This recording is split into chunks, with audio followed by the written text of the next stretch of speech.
Senador ng Republika ng Pilipinas, ang ating kaibigan, Senator Amy Marcos. Palakpakan po natin. Senator Nado, Madam Senator. So, nandito po tayo ngayon sa Bagasbas Airport. Kasama na po natin Senator Sherwin Gatchalian at Senator to be ang ating minamahal na napakabait, Benhar Abalos. Palakpakan po natin. Kaya po, maraming salamat po mga ginagalangang senador sa pagdalaw sa aming maliit na lalawigan ng Camarines Norte. May 700,000 mamamayan. No? At kasama po natin ngayon ang 282 barangays ng buong lalawigan ng Camarines Norte. Ayan po, si Luhay Urbano, nyaon digdi sa tabangan ko. Masunod na konsehal ng Banwaan ng Dait. Kasi nyaon, manailing ko sa bago, si Dennis Tol Riel, ng masunod na bukal, kan probinsya ng Camarines Norte. Asin kay bahan din niya to, si Non Balane, ang masunod na bukal, kan probinsya ng Camarines Norte. Digdiyo sa 2nd District, sa 2nd Distrito. Ngunyan po, mga tugang, ay mapuan-puan na po kita kan sa tuyang programa. Mag-uumpisa na po tayo mga kababayan ng ating palatuntunan sapagkat nandirito na po yung ating mga minamahal na mga bisita. At sila ang sasaksi sa ating mga gagawing groundbreaking ceremonies. At this point, we'll be having it here at Bagasbas Airport. And then this will be followed by a groundbreaking ceremony in Basud, Municipality of Basud. Tayo po ay tahimik na tatayo sapagkat tayo ay mananalangin, hihingi ng basbas at magbibigay ng pasasalamat sa ating Panginoong Diyos sapagkat binigyan tayo, pinagkalooban tayo ng napakamaliwalas na umaga na panahon. Kadalasan itong nakaraang 3 buwan ay napakaulan sa lalawigan ng Camarines. Bilang Pilipino, buong pagmamalaki kong isa sa buhay ang bagong Pilipinas. Buhay sa aking dugo, ang lahing dakila, magiting at may dangal. Palaging dadalhin sa puso, isip at diwa ang aking pagmamahal sa kultura at bayang sinilangan. Kaisa ng bawat mamamayan, iaalay ko ang aking talino at kasanayan sa pagpapaunlad ng aking bayan. Taglay ang galing na naaayon sa pandaigdigang pamantayan.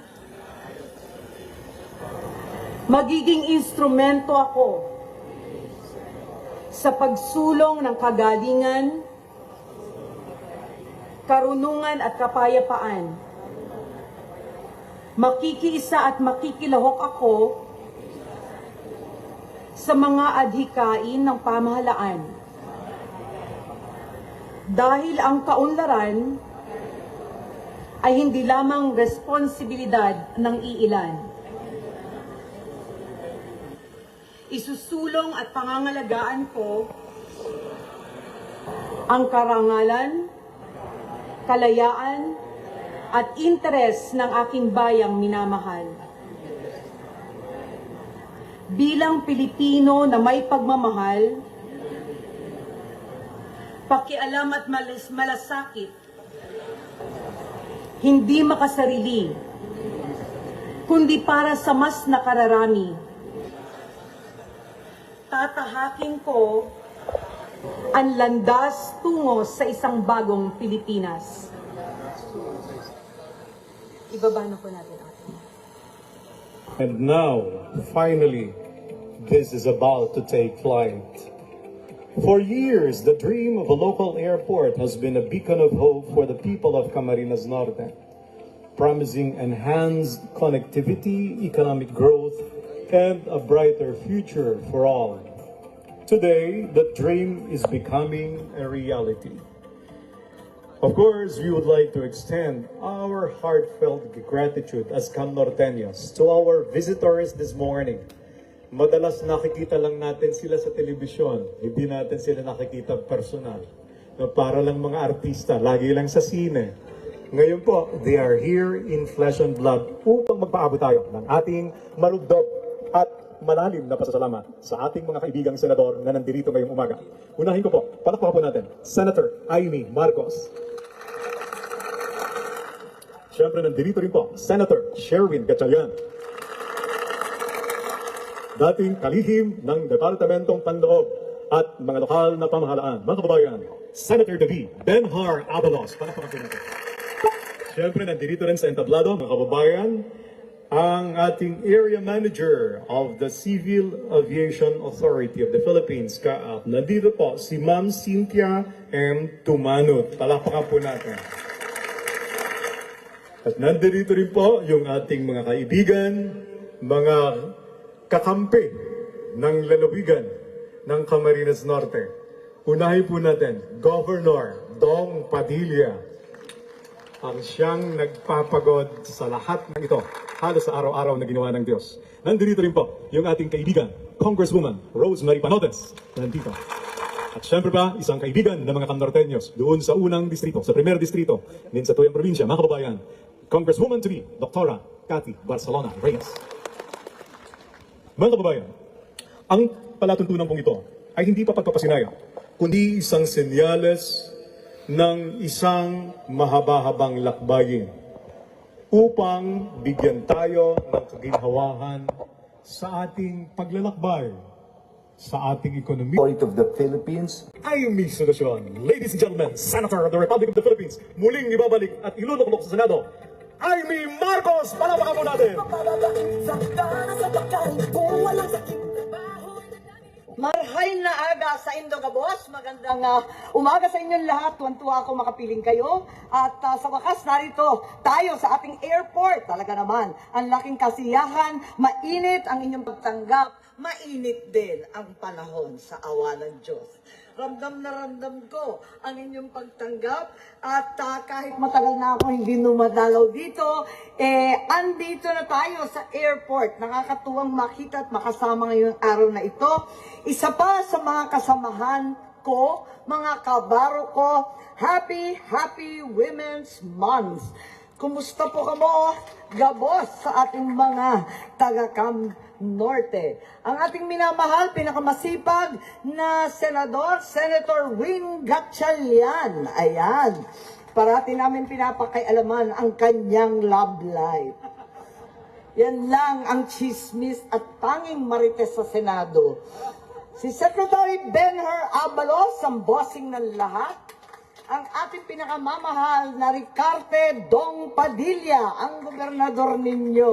Alam po ninyo, nung first ko ma-meet si Governor Dong, hindi ako maniwala kasi sabi, ay kapatid yan ni Congressman Roy. Sabi ko, bakit naging kapatid yan ni Congressman yun? Siga yun naka-leather jacket yun, nakapatong sa barong Sabi ko, ang init-init, ba't naka-leather jacket o siga? Astig. Ayun. Tapos yung seatmate ko, kapatid din niya, si Binoy, si Robin Padilla. Nako, rockstar naman namin yan. Sabi ko, paano naging kapatid to? Napakasimple. Kaya bait-bait. Higit sa lahat, limos ng limos. Naku naman, nakakaawa na to. Sabi ko, ano ba naman to? Ba't nandito? Ay, humihingi ng pera yan. Ano naman, kailangan. Kawawa naman yung probinsya, binabagyo na, wala pang project. Ano ba yan? Tapos, tinatanong ko, bakit nandyan na naman yan? May ibang project, wala rin silang ospital. Ay, ganun. Ano ba yan? Ano bang meron doon? Bakit lahat na lang kulang? puro kawawa na lang. Ayan, at ngayon nakita natin, first class province, nadaan sa limos at ngiti. Governor Dong Padilla, pinangamamahal nating lahat. Vice Gov Joseph Ascutian, ating mga bokal, Congressman Cathy Barcelona Reyes, at ang ating Congresswoman Rosemary Panotes, ang Daet Mayor Benito Ochoa, Vice Mayor Godfrey Parale, ang Kaap Cynthia Tumanot ng Region 5, huwag kang magtago, walang investigasyon dito, ayos lang. Kahit ano pa, sinakyan na eroplano, ayos lang. Barangay Bagasbas, Kapitan Iluminado Abordo, and the other barangay officials. Nasaan kayo sa barangay? Pataas ng kamay. Okay. Ganito na lang ang sasabihin ko sa inyo. Kasi panay ang tanong sa akin, nagpe-text pa. Na-receive ba ninyo yung love letter ko sa inyo? Yes. Okay. Anong nakasaad doon? Huwag kayong mag-alala. Hindi nagkasundo ang Senado na ang sinasabi ang termino ninyo ay 4 years lamang. At ang Kongreso, kung saan ang termino ninyo ay 6 years. O ayan. Kaya sa Hunyo, magkakasundo po kami at aalamin natin kung kailan ang susunod na eleksyon. Pero huwag kayong mag-worry sa palagay ko at dahil hindi kakayanin ng COMELEC, palagay ko, sigurado ako, wala nang eleksyon sa taong ito. Paano yung Mindanao, di ba nagkakarambola doon, ibang level ang karambola doon, at ang nangyari, na-postpone hanggang October. Ngayon, yung October hanggang December, wala nang panahon, mag-imprenta ng balota sa 42,000 barangays. Kaya huwag kayong mag-alala, wala nang eleksyon sa 2025 ng BSKE, wala na kayong ibang gagawin, kundi ikampanya kami. Ayos ba? Hindi, joke lang yon. Pero kung seryosohin ninyo, nagpapasalamat po ako. Yes, thank you very much sa inyong lahat. Tuwan-tuwa ako dito sa programang 3-in-1 ni Gob. At talagang sulit na sulit ang aming pagpunta. Alam po ninyo, ang tagal-tagal kong Gob eh. Ang hirap-hirap mag-Gob, sa totoo lang. Ang hirap mag-LGU. Ako'y nag-umpisa sa barangay, kaya nag-landing lahat ng mga problema ng barangay po sa akin. Ako lang yata nag-umpisa talagang barangay na barangay. Yung iba kong kasamahan, katulad ni Sherwin, mayor yan kagad, di ba? Mga sikat yan eh. Kaya eto nga, alam ko ang LGU. Kami ni na Sherwin, ni Ben-Hur, talagang ang hirap ng LGU. At kami sa Senado, ang gagaling namin magpasa ng kung ano-anong batas. Pagkatapos, sasabihin namin, paano ma-i-implement yan? Ewan. Ganon. Paano i-implement yan? Bahala na yung LGU. Kaya na ng gubat mayor at barangay yan. Okay. Kaya nagla-landing lahat ng trabaho sa inyo. Kaya tuwan-tuwa naman ako na nagkusa si gobernador. Hindi lang naglimos, talaga naman. Nag-inisyatiba na yung DOTR, siya na ang mag-i-implement dito mismo sa lalawigan ng Cam Norte.